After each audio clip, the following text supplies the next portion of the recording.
رسوله الكريم أما بعد فأعوذ بالله من الشيطان الرجيم بسم الله الرحمن الرحيم إن الله وملائكته يصلون على النبي يا أيها الذين آمنوا صلوا عليه وسلموا تسلیما۔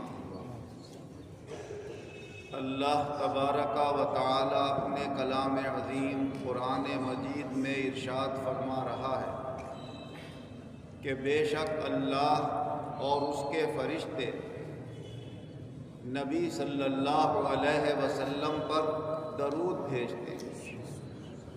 اے ایمان والو، تم بھی ان کے اوپر درود بھیجا کرو اور تم بھی ان کے اوپر سلام بھیجا کرو۔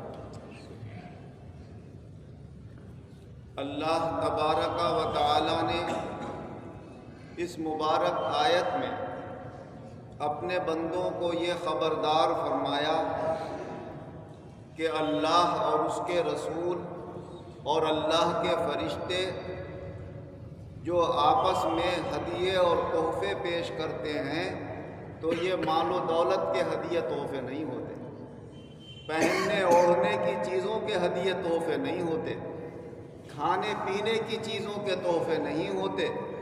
وہاں تو تحفوں کا اور ہدایا کا رنگ ہی الگ ہے۔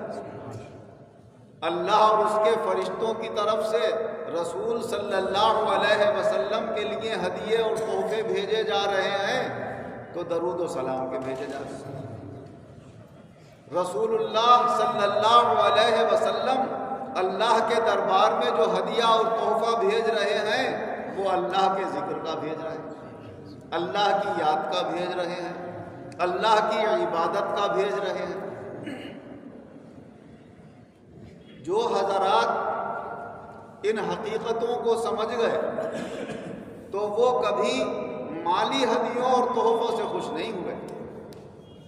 ہاں، اگر کبھی ان کے سامنے کوئی علمی تحفہ آیا تو انہوں نے سراغوں پر رکھا اور اسے قبول کیا۔ روحانیت کا کوئی تحفہ آیا تو اسے اپنے سینے سے لگایا۔ اور بعض بزرگوں نے تو فرمایا کہ بھائی ہم نے دنیا نہ یہاں پر پسند کی ہے نہ وہاں پر پسند کی ہے، تو ہم یہ کیسے تمہاری دنیا قبول کریں؟ تو انہوں نے تو بادشاہوں کے یہ دنیا کے تحفے قبول بھی نہیں فرمائے، جس کا کچھ رنگ ہمیں اپنے پیر و مرشد مولوی شاہ ریاض الدین احمد خان صاحب رحمۃ اللہ علیہ میں دیکھنے کو ملا۔ تحفہ کسی نے دیا، ہدیہ دیا، کہا حضرت نذرانہ ہے قبول فرما لیجیے۔ فرمایا نذرانہ نہیں، سود ہے پیران حرم کا۔ تو نذرانے بھی آسانی سے قبول نہیں فرماتے۔ حضور صلی اللہ علیہ وسلم بھی جو بہت ہی شریف اعلیٰ درجے کے لوگ ہوتے تھے ان کا تحفہ قبول فرماتے تھے، کیونکہ آپ پہلے تو ہر ایک کا ہدیہ تحفہ قبول کر لیا کرتے تھے، مگر جب حضور صلی اللہ علیہ وسلم نے بعض لوگوں کے ہدیوں اور تحفوں کا بدل انہیں دیا تو انہوں نے کچھ منہ بنایا۔ تو معلوم یہ ہوا کہ وہ بدلے کی امید میں تحفے لائے کہ حضور کی شان تو بہت اعلیٰ ہے، ہم تھوڑا سا پیش کریں گے تو حضور خوب دیں گے ہمیں، حالانکہ ان کے تحفے سے بہت زیادہ بدل دیا۔ تو پھر حضور صلی اللہ علیہ وسلم نے فرمایا کہ آئندہ کچھ خاندانوں کے نام لیے کہ ان کے اور ان کے اور ان کے علاوہ اب ہم کسی کا تحفہ قبول نہیں کیا۔ تو یہ دنیا کے اور مالی تحفوں سے خوش ہونے والے نہیں۔ جب حضرت سلیمان علیہ السلام نے بلقیس کو یہ پیغام بھیجا کہ تم ایمان قبول کرنے کے لیے سب کو لے کر ہمارے پاس آ جاؤ، اور اگر تم نہیں آؤ گے تو پھر ہم آتے ہیں، جاؤ لشکر لے کر۔ تو بلقیس نے اپنے وزیروں سے، اپنے نداماں سے جب مشورہ کیا تو مشورے میں بات یہ آئی کہ ہم ہدیے اور تحفے بھیج کر دیکھتے ہیں، اگر یہ خالص بادشاہ ہوں گے تو ہدیے تحفے قبول کر لیں گے، اور اگر بادشاہ ہونے کے ساتھ ساتھ یہ واقعی اللہ کے نبی اور رسول بھی ہیں تو پھر یہ تحفے قبول نہیں کریں۔ تو قرآن پاک میں موجود ہے، فرمایا بل انتم بہدیتکم تفرحون، جب تحفے لے کر آئے فرمایا ان تحفوں سے تم خوش ہوتے ہو، ہم خوش نہیں ہوتے۔ ہمارا تو تحفہ وہ ہوگا کہ اپنے دل میں ایمان لے کر آ جاؤ ہمارے پاس، بس اس سے بڑا تحفہ ہمارے لیے کوئی نہیں، ہم تمہیں سینے سے لگائیں گے، اپنا بنا لیں گے۔ ایمان والوں کا تحفہ، ایمان کا تحفہ، نیکیوں کا تحفہ۔ یہ ساری باتیں ایک حدیث پاک کی روشنی میں مجھے یاد آئی، میں حدیث کا مطالعہ کر رہا تھا تو پھر میں نے جب غور کیا تو اللہ نے یہ مثالیں دی ہیں۔ حضرت عبد الرحمن ابن ابی لیلہ رضی اللہ عنہ روایت فرماتے ہیں کہ میری ملاقات حضرت کعب بن عجرہ رضی اللہ عنہ سے ہوئی، تو حضرت کعب بن عجرہ رضی اللہ عنہ فرمانے لگے، اے عبد الرحمن، کیا ہم وہ چیز تمہیں ہدیے میں اور تحفے میں نہ پیش کریں جو ہم نے رسول اللہ صلی اللہ علیہ وسلم سے سنی ہے؟ تو ہدیہ اور تحفہ کائے کا دے رہے ہیں جو سنا ہے رسول اللہ صلی اللہ علیہ وسلم، کچھ لیا نہیں ہے، سنا ہے۔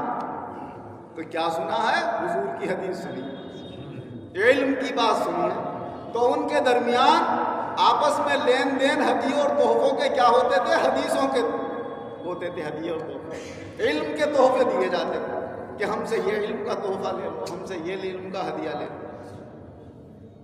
تو فرمانے لگے ہاں کیوں نہیں، میرے تو سر آنکھوں پر ایسا ہدیہ اور تحفہ تو ضرور مجھے عنایت فرمائیے۔ کہ ایک دن ہم حضور صلی اللہ علیہ وسلم سے یہ معلوم کرنے لگے کہ یا رسول اللہ، اللہ نے جو آپ کو آپ کے اوپر سلام کرنے کا طریقہ بتایا وہ آپ کے ذریعے سے ہم نے جان لیا کہ سلام اس طریقے سے کرو، جیسے اتحیات میں کرتے ہیں السلام علیکہ ایھا النبی ورحمۃ اللہ وبرکاتہ۔ لیکن اللہ نے یہ بھی تو فرمایا ہے قرآن پاک میں کہ میرے نبی پر درود بھیجا کرو۔ یا رسول اللہ، ہم آپ پر اور آپ کی آل پر درود کیسے بھیجا کریں؟ تو حضور صلی اللہ علیہ وسلم نے فرمایا درود مجھ پر اور میری آل پر یوں بھیجا کرو، اللہم صلی علی محمد وعلی آل محمد کما صلیت علی ابراہیم وعلی آل ابراہیم انک حمید مجید، اللہم بارک علی محمد وعلی آل محمد کما بارکت علی ابراہیم وعلی آل ابراہیم انک حمید مجید۔ جو درود پاک ہم اور آپ نماز میں پڑھتے ہیں جسے درود ابراہیمی کہا جاتا ہے، تو یہ درود ابراہیمی حضور صلی اللہ علیہ وسلم سے حضرت کعب بن عجرہ رضی اللہ عنہ نے سن کر تحفے میں دیا حضرت عبد الرحمن ابن ابی لیلہ۔ تو معلوم ہوا ان میں بھی آپس میں ہدیہ اور تحفے کائے کے چل رہے ہیں، درود و سلام کے ہدیہ اور تحفے چل رہے ہیں۔ یہ ہے صحابہ کی شان، اور ہم کا ایسے خوش ہوتے ہیں۔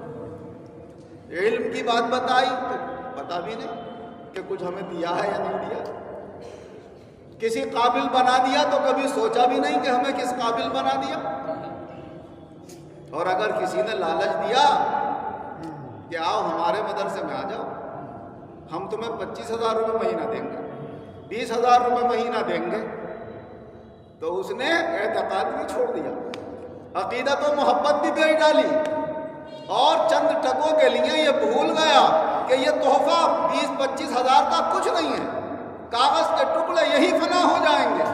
اور جو ہدیے اور تحفے ہمارے اساتذہ نے، ہمارے سرپرستوں نے، ہمارے محسنین نے ہمیں علم کے عطا فرمائے، ہمیں روحانیت کے عطا فرمائے، ان کی کوئی قدر و قیمت نہیں ہے۔ آج 20,000 اور 25,000 لینے کے لائق بھی تو انہی کی وجہ سے ہوئے جنہوں نے تمہیں علم کی دولت عطا فرمائی، مگر چند ٹکوں میں بھول گئے۔ کتنے مولویوں کی مثالیں ہیں آپ کے سامنے، کتنے دنیا پرستوں کی مثالیں ہیں آپ کے سامنے کہ ذرا سے لالچ میں پیرا مریدی بھی بھول گئے۔ بعض مولوی اس رامپور میں ایسے بھی ہیں جو مولانا وجیہ الدین صاحب رحمۃ اللہ علیہ کے مرید بھی تھے، مگر جب نوکری دوسری جگہ ملی تو بولے پیرا مریدی میں نے چھوڑ دی۔ اور شاگرد تو بہت سے ایسے نکلے، کس کا نام لیا جائے، بہت سے لوگوں کو لوگ جانتے ہیں، دنیا کے عہدے، دنیا کی شہرت، دنیا کے یہ رتبے بھلا دیتے ہیں آدمی کو کہ ہم جسے ہدیہ تحفہ سمجھ رہے ہیں وہ دھوکہ ہے، فنا ہونے والا ہے، اور جو ہدیہ تحفے ہمیں ملے ہیں ہم ان کی قدر نہیں کر رہے ہیں۔ اللہ اور اس کے رسول کو کون سے تحفے پسند ہیں؟ صحابہ رضی اللہ عنہم کو کون سے تحفے پسند ہیں؟ اولیاء کرام کو کون سے تحفے پسند ہیں؟ اللہ کی پسند سے اچھی کس کی پسند ہو سکتی ہے؟ اللہ کے رسول کی پسند سے بہتر کس کی پسند ہو سکتی ہے؟ صحابہ رضی اللہ عنہم سے بہتر کس کی پسند ہو سکتی ہے؟ اولیاء کرام سے بہتر کس کی پسند ہو سکتی ہے؟ ہم تو سراسر دھوکے میں اور اپنی زندگی برباد کیے لیتے۔ اللہ تعالیٰ اس دھوکے سے بچائے۔ دنیا بڑا دھوکہ دیتی ہے، بڑے رتبے ملتے ہوتے ہیں اور آدمی دنیا کی ٹھوکریں کھاتا ہوتا ہے اور اس میں کمی آ جاتی ہے۔ ہمارے ساتھ بھی گزرا ایسا، لیکن اللہ کا کرم ہوا کہ پھر سے اللہ نے پیر و مرشد کے صدقے میں یہ راستہ عطا فرما دیا اور آ گئے اسی جگہ پر جہاں سے چلے۔ ورنہ یہ ٹھوکر کھانے کے بعد اور چھوڑنے کے بعد ان نعمتوں کو واپس ملنا بڑا دشوار ہوتا ہے۔ اس لیے اللہ نے جس کو یہ علم کی، عمل کی، روحانیت کی نعمتیں عطا فرمائی ہیں اور جس ذریعے سے ملتی ہیں ان کی قدر کرنا چاہیے، ان کو اپنے پاس باقی رکھنے کی کوشش کرنا چاہیے۔ اللہ تعالی ہمیں بھی ان علمی، روحانی اور عملی اور نیکیوں والی نعمتوں کی اللہ قدر کرنے کی توفیق عطا فرمائے اور اپنے محسنوں کا شکر گزار بنائے اور اس دنیا کے دھوکے سے اللہ ہماری حفاظت فرمائے۔ آمین وآخر دعوانا ان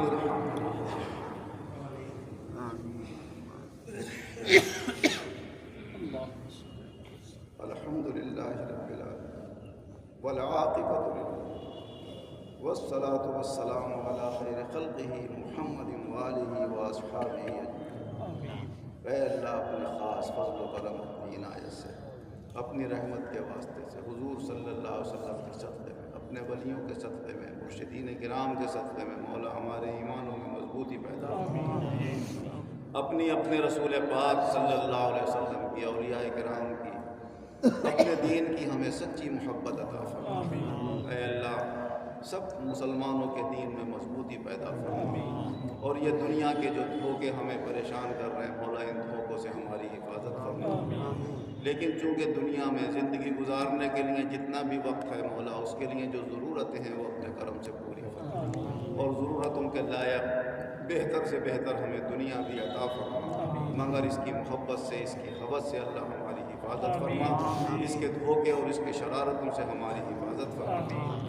اے اللہ ہم میں سے جس نے دعاؤں کے لیے کہا ہے مولا سب لوگوں کی جائز مرادیں پوری فرما، خاص طور سے ہم سب حاضرین کی جائز مرادیں پوری فرما، سب کی الجھنیں پریشانیاں دور فرما، بیماریوں سے شفاء کلی عطا فرما، صحت کامل عاجلہ عطا فرما، اپنی دینی دنیاوی ذمہ داریاں بہتر طریقے سے بآسانی پورے کرتے رہنے کی توفیق عطا فرما۔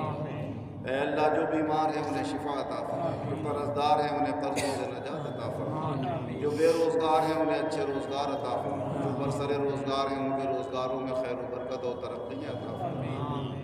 اے اللہ ایمان و عزت کے ساتھ ہم سب مسلمانوں کو زندہ رکھ، ایمان و عزت کے ساتھ بآسانی ہم سب کا خاتمہ فرما، ایمان و عزت کے ساتھ آخرت میں ہمارا حشر فرما۔ آمین بجاہ النبی الکریم و بحرمت سائر المرشدین وصلی اللہ تعالی علی خیر خلقہ محمد وآلہ واصحابہ اجمعین برحمتک یا ارحم الراحمین۔